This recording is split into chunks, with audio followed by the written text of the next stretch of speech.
If the monsters hear me, are they gonna come back for me? I won't let them hurt you, Yona. I promise. Dad games, as some have taken to calling them, are a rather recent phenomenon that put the player in the role of an older male tasked with protecting a younger, often female charge. And with the Entertainment Software Association reporting that the average gamer is now 35 years old, it's good to see games at least exploring what for many players will be an eventuality, which is great, because the interactivity that video games allow us might well make them the most effective medium to deliver these kinds of experiences. However, few of these dad games really take advantage of that interactivity through play, through the mechanics. The Last of Us does focus on Joel and Ellie's relationship, but it's developed almost entirely through cutscenes and a few of the more cinematic gameplay sequences.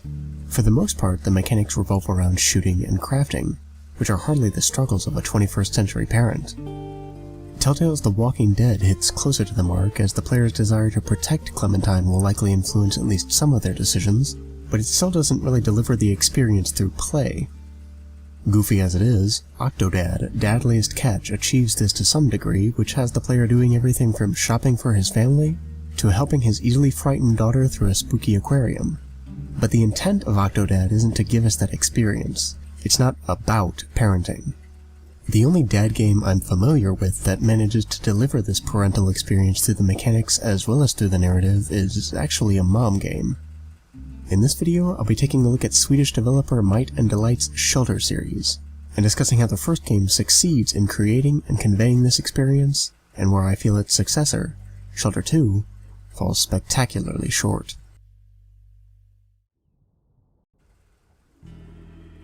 The original Shelter eschews traditional game design in favor of providing the player with a truly foreign experience, which the collective elements of the game support.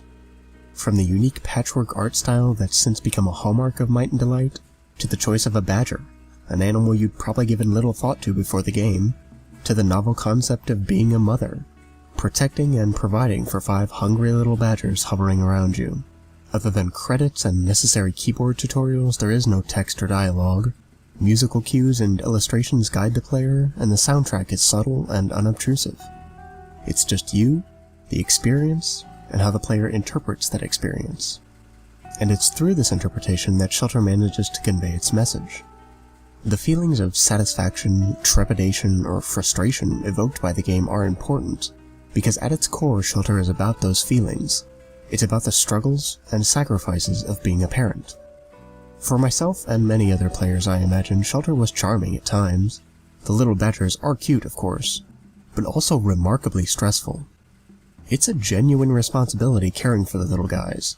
You almost constantly have to be on the move and on the lookout for food throughout the levels, and as such you can't really take the time to explore and satisfy your own curiosity about the world because, well, you have kids to take care of. Shelter conveys this sense of struggle not through a narrative, but almost exclusively through the gameplay, through the experience. This approach to storytelling is something that really only games can do. It's emergent narrative, a technique that a lot of survival games and MMOs use. While games in these genres often have stories, they tend to run in the background and place more emphasis on the player's experience and the story that develops from it. We've all seen this in particularly tense games of XCOM or grueling sessions of Don't Starve. But Shelter takes it one step further. Shelter is unique because it hasn't abandoned traditional structured storytelling entirely. There's still a clear story about the interconnectedness of nature, the circle of life, if you will. It's not like Terraria, which could mean anything or nothing depending on the player. What we get with Shelter is an emergent narrative that's about something, and it uses our interactivity, our experience, to emphasize that.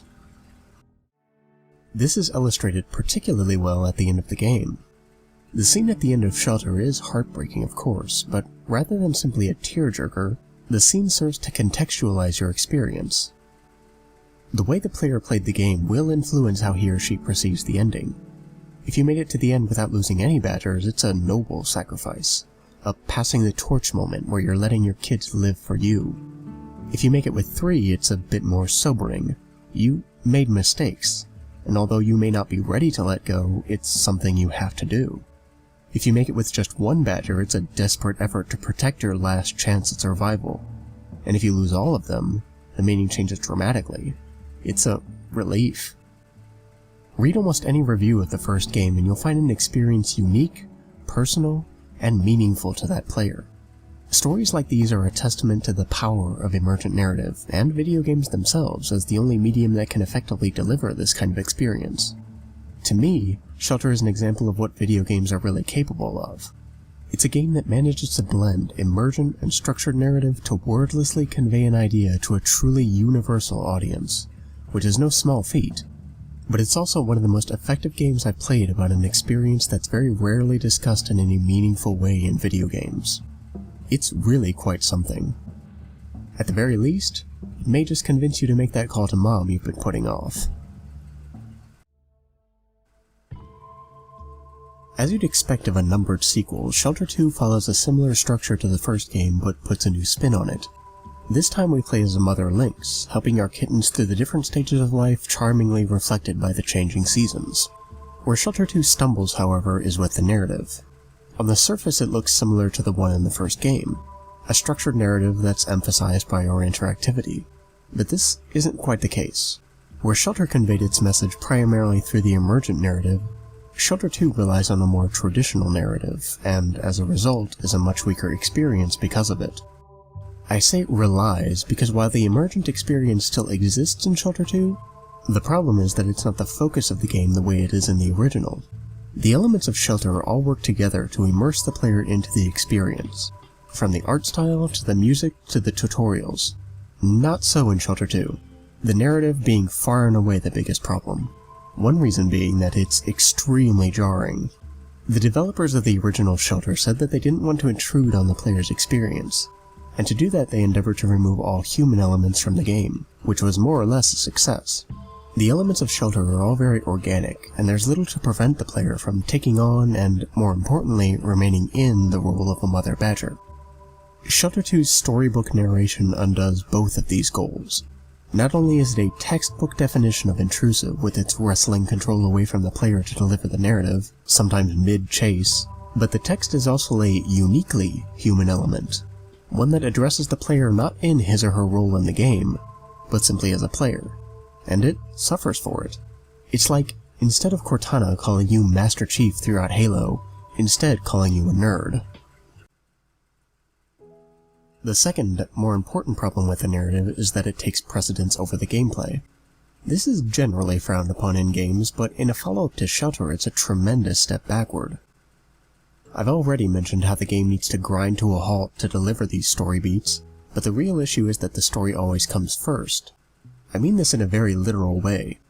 Gameplay portions are always preceded by a story portion that describes what's going to happen when the player can, play the game again. The problem here is that rather than respond to the player's input and experience, Shelter 2 preempts it. This isn't like Bastion, where the running narration reacts to what the player does. Kid just rages for a while. Where Bastion connects you to and involves you in the world through that narration, Shelter 2 shuts you out, with its constantly prefacing the gameplay portions, making them feel like a concession made to the player rather than the intended experience. It's like when your mom would tell you that you could only go play video games once you'd eaten your peas or whatever. And that's fair enough, because eating your vegetables is important. But here it's the game, telling you that you can only continue playing the game, continue being a parent once you've caught up on the story, because that's what's important. The sheer ineptitude of the way this narrative is delivered leads to a strange disconnect between the emergent experience the player is encouraged to develop through naming the cats, long stretches of uninterrupted gameplay, and the virtue of the open world, and the story that the game is interested in telling. For a particularly egregious example of what I mean, on my first playthrough I didn't know what to do after the grown kittens had left. The game, as it had done many times before, gave me no guidance, and I assumed that's what the game was going for, leaving you uncertain what to do, seeing how you personally respond to the sudden departure. And my response at the time, despite having absolutely no reason to do so, was to make my way back to the central area and the den. So rather than relax, explore, and take in vistas like this, my decision to return to the den was meaningful to me. That was until the game informed me that I was just unknowingly following the script, which, needless to say, cheapened my personal response to that scenario and left it feeling worthless next to the canonical story going on. It would be different if our interactivity were used to strengthen the message of the game, to add or emphasize meaning in the story, but the thing is that it doesn't really. It doesn't matter how you play the game. It doesn't matter which areas you explore or how many cats you lose, because the narrative refuses to acknowledge the player and his or her experience in literally any way. I never felt like I was interacting meaningfully with the story the way I do in Uncharted, and I certainly didn't create a story the way I did in Shelter. The story was already written. I just filled in the gaps that ultimately didn't matter, followed the script, and arrived at the same ending that everyone else did. The question I kept coming back to while playing Shelter 2 was why? Why is this narration here? They don't have much of an answer for me in the post-mortem, saying only that it's narration, as if that's reason enough to include it. Which, I mean, no. Because the ability to put you into a story rather than relay one to you is the truly unique thing that video games offer to the world of art and storytelling. We don't need to be narrated to, because in a video game we can feel it, we can experience it, the way we felt the tension as the birds circled above us, and felt reassured when the little badgers yipped and yapped in response to a call. Shelter 2's reliance on this narration calls into question whether it even benefits from being a video game. Consider all I've addressed so far, that the canonical story of Shelter 2 is conveyed entirely through text, that the player's experience simply runs concurrent to this story and has absolutely no bearing on how it develops, and is in fact routinely undercut by the story. You might as well be reading a storybook for all that actually playing the game and engaging with the mechanics adds to the overall experience. The only other explanation they give for the narration is that it serves as a tutorial. And to be fair, they explicitly said that they didn't want a situation like the first game, where some players had to look up a walkthrough to get out of the starting cave, and that's fair enough. But if the purpose were to simply guide the player, I often found that the loading screens could convey what was going on well enough alone. In the same way that the tutorial illustrations in the first game tutorialize without violently yanking the player out of the experience, these loading screens would be a way of guiding players that didn't compromise their immersion, and they could even provide story beats along the way that didn't spoil what was going to happen in the future the way the narration does. I mean, called to follow the path of solitude isn't exactly subtle, and making a couple more of those screens wouldn't be a big deal. See? Look. I also find it odd that while the core tenets of being a parent, to provide and protect, are present in Shelter 2, the concepts of sacrifice and struggle firmly established in the original game are more or less absent in the sequel. In fact, Shelter 2 is considerably easier than Shelter due to the fact that feeding, the only real thing there is to do in the game, is much less intimate and to some extent automated. To be fair, there was a level of this automation in the first game. If you knocked an apple out of a tree and just left it, the badger that got there first would eat it. But this is very much the exception rather than the rule. Most feeding is forced to be very deliberate about which badger you fed. You had to pull the food out of the ground while the babies all fanned out expectantly, waiting for your decision. This could lead to some tense moments where you had multiple badgers getting a bit pale but only one piece of food. You had to perform some simple triage, which put pressure on you to quickly find the next piece of food. It created a sense of constant movement and constant tension, which reflected the concept of struggle central to the game. Those little buggers kept your nose to the grindstone. You couldn't relax, you couldn't explore, you couldn't wait. You had to keep moving. And I have a hard time thinking this was anything but intentional, because it is thematically resonant. Kids, especially little ones, are an absolute nightmare. You hear all the time that you simply don't get a break, for years. The fact that you don't have to feed the little ones individually in Shelter 2 removes the sense of movement and tension almost completely, and shows just how remarkably boring the game is. In Shelter 2, I never felt like there was anything pushing me forward. As far as food is concerned, it isn't tense. It doesn't feel like you're just scraping by because the cats can share. Anything. All four of them. Even a tiny rabbit. You don't have to worry about triage, just kill stuff. They'll figure it out. There's no tension even during what are supposed to be tense moments. Compare the wolf ambushes to the bird sequences in the original game. With the bird, again, we can't stop. We have to keep moving and directly putting the babies in danger to actually end the encounter. What do we do with the wolves? Just wait. They'll give up eventually. Even simply moving through areas is considerably less engaging than it was in the original game. In Shelter, I moved through the levels with a purpose, whereas in Shelter 2, I explored. And not because I felt I had to, that my kids were driving me or that there was no food to be found, but simply because I was bored. And when the areas are far less distinct and unique than the areas in the original game, it feels lifeless. Again, Shelter 2 undoes all the value of a mechanic intentionally designed to reflect the themes and ideas of the original game for the sake of what I can only assume is practicality. Another questionable decision in Shelter 2 is the ability to name the cats. I do see what they were going for here, for the player to establish a connection with the cats. And if you read reviews of the original game, you'll see that quite a lot of people actually named the badgers, myself included. So it seems obvious then to include an option to name the cats in-game in the sequel as a way to develop that bond. But the way this is actually handled is just all wrong. Primarily because a prompt isn't a natural way to name something we're supposed to care about. A pet, a car, the instrument you play, or, your kids. We don't just slap a name on these things and call it a day, but we take our time and get to know them, taking note of the behavior and quirks they exhibit, eventually reflecting them with a name. Also worth noting is that we often have a good deal of time to find a suitable name. With a car or an instrument, it could take months. With pets, we often know we're getting one in advance, and some people never stop coming up with names for kids. With Shelter 2, however, we're prompted within the first 5 minutes of the game to name 4 creatures that we know absolutely nothing about. And I'd wager this is why so many players forget the names of their cats. Baby? Baby? Where is it? Where is it? You back up before you get smacked up, Biffa. Get back. I don't have Biffa. I don't even remember their names at this point.